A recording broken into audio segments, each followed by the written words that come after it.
আসসালামু আলাইকুম। আপনাদের সাথে আজকে একটা জিনিস শেয়ার করতেছি।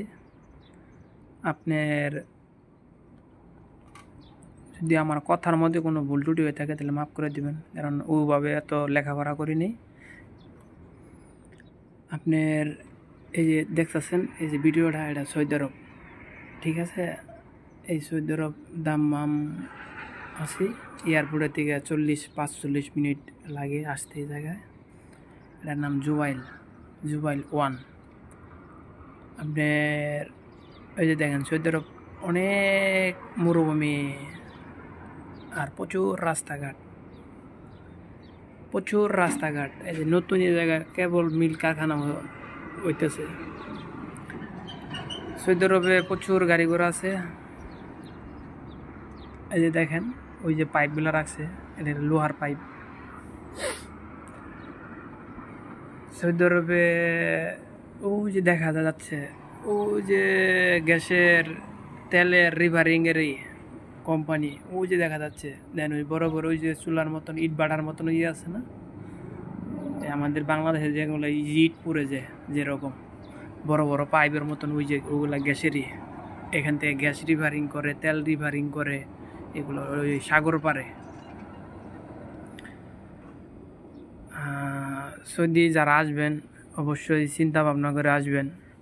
সৌদি আরব অবস্থা ভালো না। আমি যা দেখতেছি, সৌদি আরব প্রচুর লোক সংখ্যা। অনেকের সাথে আলাপ করি, বাঙালি ভাই আছে, পাকিস্তানি, বিভিন্ন দেশের লোক আছে।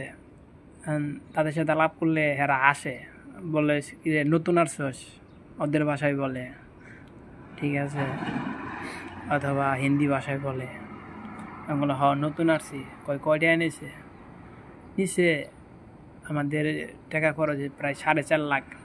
অনেক যার কাছ থেকে যেভাবে দালালি টাকা নিতে পারছে, কয় তোরা এত টিহা দিয়ে এত কম বেতন আহসকে কি করে? কয় আমাকে 1500 রিয়াল, 1200 রিয়াল, 1600 রিয়াল বেতন, তাই আমরা অনেক আইবার চাই না। আর তোরা 4 লাখ 5 লাখ টাকা দেয়া, এত কম টাকা দেয়া আসস, বেশি টাকাতে আসস, কম বেতনে কেননি গেল?